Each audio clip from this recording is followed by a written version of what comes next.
Hello, everyone. I am Mary Kate Luke. I'm the marketing specialist here at Hasmark Publishing International, and I am joined today by my co-host, Jen Gibson. She is our best-selling director, and we're here today to introduce you to Marcia Bench. She is a longtime author, has very successful books that she's written in the past, and we are here today to introduce you to the high-ticket group coaching method. She's going to tell us a little bit more about it. And Marcia, why don't you start by telling us some more about yourself and how you got to where you are today? Thanks so much. Well, it's definitely been a journey and never in a straight line, it seems like, with life, right? I first became a coach and consultant when I was awakened in the middle of the night with the idea for my first book years ago, and began teaching, began consulting alongside my law practice.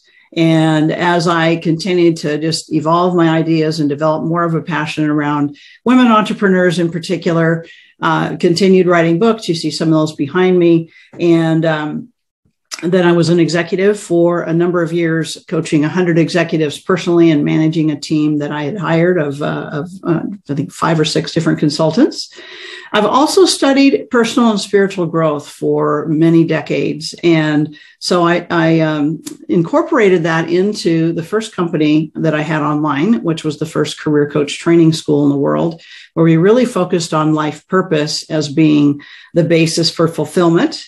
I ran that company and grew it into 50 countries over a period of 19 years and sold it just days before lockdown in 2020, when I founded the company that I now own, Transformational Thought Leaders, and really saw it as an opportunity to open up the doors to empower more women to really become self-sufficient, to become financially profitable in their businesses, and really tap into the wave that was just barely beginning, as it turned out, for people to join, to start their own businesses and join the wave of entrepreneurship back in 2020. Excellent. How did you come to focus on high ticket group coaching for your newest book? Yeah, so I, like many people, started out coaching one-on-one. And when I was a consultant, I did both seminars and then one-on-one for my services. And that is really still the way a lot of coaching schools, now that there are hundreds of them and not just a few dozen like when I started mine, they're still teaching that as the main way to provide your services. And it's the hardest way to sell your services, quite frankly. There's still not really a universal definition of what coaching is.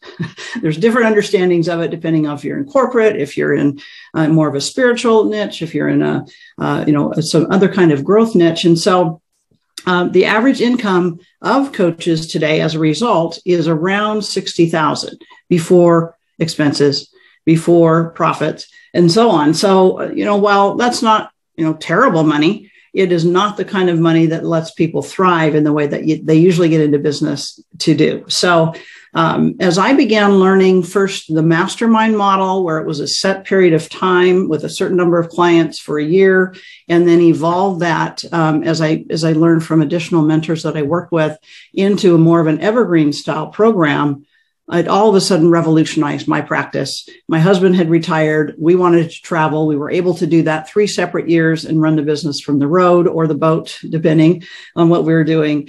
And so my clients are experiencing those same kinds of results. Today's entrepreneurs also, I know, are just starved for time. Everybody's, I'm busy. I'm doing too many things. But we get into business because we want to have our own schedule. We want to have plenty of time with our family. We want to have time to pursue our creative projects and travel and so on.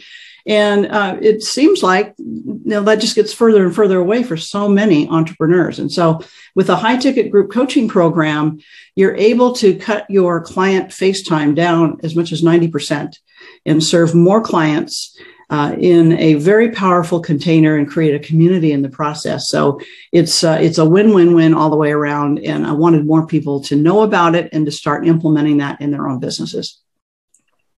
That's amazing. Such an incredible method to bring people together too. Exactly. Right.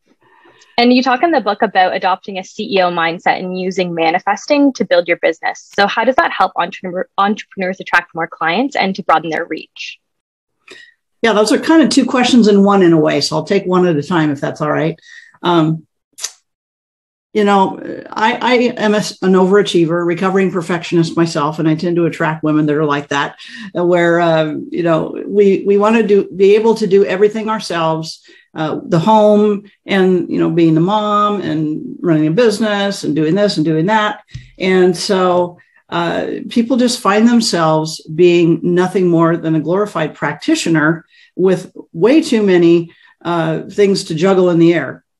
And so when you start to take on the CEO mindset, that you're the CEO of this thriving enterprise that you're creating, and you set the intention to stay in your own genius zone and to allow other people the honor and the opportunity to be in their genius zone as they perform the administrative, the graphic design, the publicity, the other things that need to be done in the business, then we all win. And you're able to enjoy your business more and not have to feel so tied to it all of the time. I mean, we've got our mobile phones in our hands all the time if we're not careful. We got to be able to set boundaries around that. We've got to be able to, even though we don't walk onto a manufacturing floor and then, clock out at the end of the day, we still need to have work hours. We need to have hours where we're really focusing on serving our clients, and then hours when we're rejuvenating and preparing ourselves to be of greater service even that next day. So the CEO mindset helps with that. The manifesting part of it is overlooked by so many entrepreneurs. And, it's probably the one thing that's really driving more people to me than anything else right now, because people realize you can get information on every corner of the internet, right? You can Google anything, you can find a book on it, you can find an article on it, you can find a YouTube video on it. But then when you start to apply it, you have questions, and you have you need someone that you can bounce ideas off of and get feedback from that's already where you want to be. And so it takes working with a coach to really do that effectively. But even the best strategy in the world, let's say you found the creme de la creme strategy. It's the very best one. It's worked for thousands of people. It can work for you, and you start implementing it, but you're implementing it following a series of setbacks and failures and upsets and frustrations. And so you're bringing all that baggage into the implementation of that system. So guess what? It could work for you, but it's probably not going to, because you're bringing an energy to it that is dragging it down, just like putting, cement block on something and putting it in the water. It's going to sink to the bottom. So I like to think of it, if you've seen the yin and yang diagram, where it's got the black on one side and the white on the other, the strategy is like the white. That's what we see. And it's what everybody talks about. Make $1 million in 3 days with our strategy or whatever. And the thing that's missing is the invisible part. And that's where we tap into the manifesting laws in order to really be able to bring to conscious use what's already operating in our life. And that's important to recognize. It's not about, I'm going to start manifesting today. You're already manifesting. But are you manifesting in a way that you're doing it deliberately and strategically, and you're getting the kinds of results that you want? If you're not, it's kind of like if I was to look in the mirror before coming on camera today and I saw a smudge on my top, I wouldn't rub on the mirror to try to fix it. I'd go change my top, or I'd clean my top. And so when we try to use strategy to overcome problems that really are rooted in our beliefs, in our energy, and in our incomplete knowledge about manifesting, it doesn't solve the problem. So it's really important that we bring all of those aspects if we're going to have the maximum impact that we want to have. Yeah. That's amazing. You use the term high ticket quite a bit in the title and in the content of the book. What do you mean by that? And how does it benefit today's practitioners to charge high ticket prices? Yeah, this is a little bit of a loaded term for a lot of women in particular, and women happen to be the audience that I primarily serve, because, we've got this childhood programming, right? Good girls are seen and not heard. Don't be greedy, don't be aggressive, all this stuff. And so we start thinking, well, if I really charge what the other people in my space are charging, or what the guys are charging, or whatever it might be, my clients just won't pay that, because I want to help everybody. I want to help even people that don't have money.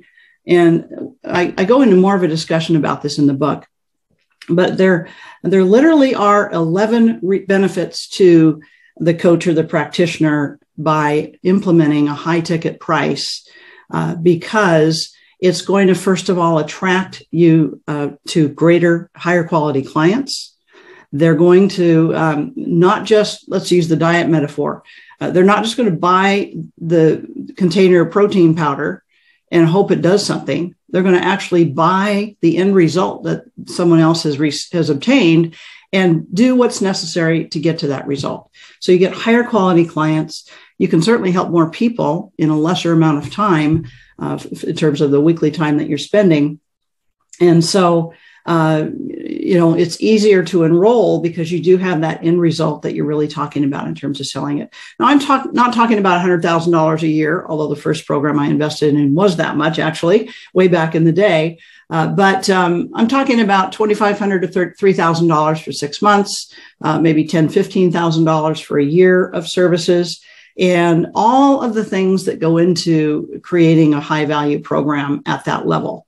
So we have a kind of a formula for some of the key ingredients that need to go into that inside the high ticket group coaching method.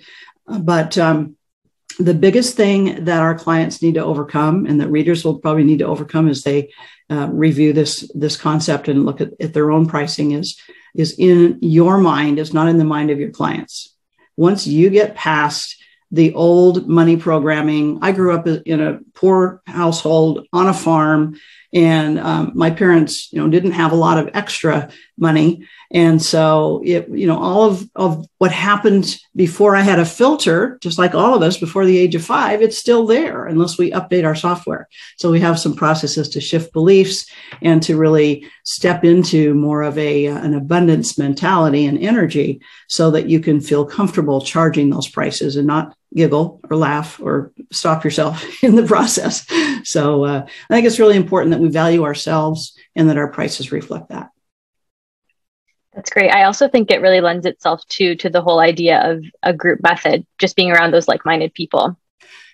Really good point. Yes, because when you, like I am surrounded by people that are 9-to-5ers. My husband retired from a very successful career in a large company. My parents really understood the corporate model better than anything else. You need to be around other people that don't think you're crazy because you want to have your own business, because you want to charge these fees, because you want to offer your services in this way and do it online. Heaven's sakes, right? So being around other women, other people, whether it's men, women, or both, that really have those same kinds of goals is amazingly validating. And it's one of the reasons that I love the group method so much.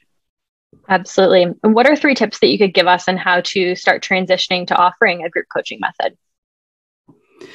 Well, as we've been kind of talking about, the very first step is going to be to expand your vision of what's possible. When I invest in coaching now, and for the last several mentors that I've had, it is in a group context. And the last mentor that I worked with had 1,000 members in her group. You might think, oh my gosh, how could you avoid getting lost in a crowd that size? Well, there are ways that you can implement certain structures that make it so that you don't lose the personal connection. You may not want to serve 1,000 people. You might want to serve 100 people or 200 people. But whatever the highest vision you can think of is possible with this method, multiplied by whatever you're charging. So if you're charging $10,000, you've got 100 clients, you're a millionaire. You've got $1 million in sales. So expanding your vision first, getting around other people that are doing it so you can really see that it's happening in real life. Secondly, is I like to use the example of makeovers, right? When you've probably both been to a salon or to seen weight loss makeovers or home makeovers, whatever it might be. We get the concept of the before and after. So what is your before and after that you want to offer to other people? And it's often, I find, actually based on our own experiences that we create this transformation. So if we have successfully, let's say I am a cancer survivor, as it turns out. So if I did find some holistic solutions that helped me get through that journey, in a more powerful way, and so that I had full health at the end, then that's something that I'd want to teach to other people if that was where I was called to share. My niche is more in the business and entrepreneurship space, and so I chose not to do that. But when you go through a specific, really tough situation, why would we be going through that unless we were meant to help other people that are still going through it? So map out that makeover, the before, the after, and the steps in between, and that begins to be the bones of your group coaching program. And then finally is if you decide that you're going to work with us, or you're going to read our book and you're going to want to implement what's in there, you're going to want to set a date for your transition to the group services model. And give your one-on-one clients, if you have those, a choice of paying a higher fee to stay, to have the group plus the one-on-one, or to just transition over to the group program. And then that becomes your flagship, your main way of offering your services from that point forward. Those are great tips. How can people reach you to learn more? Well, there's actually lots of different ways. The website's probably the most central, and that is transformationalthoughtleaders.com. It's a little bit of a mouthful, but easy to remember, transformationalthoughtleaders.com. And we also have a podcast that'll be on most of your podcast outlets called the Transformational Thought Leaders Show. I'm on social media, on Facebook, on LinkedIn, on TikTok. So feel free to just reach out to me there. And for those of you that do buy the book, we have some special bonuses. The link will be inside the book so that you can actually get some additional resources to help you with putting what you're reading into practice. That's great. Thank you so much, Marcia, for chatting with us today. We're so excited for people to get their hands on the book and learn more about this. Me too. Thanks so much. Thank you.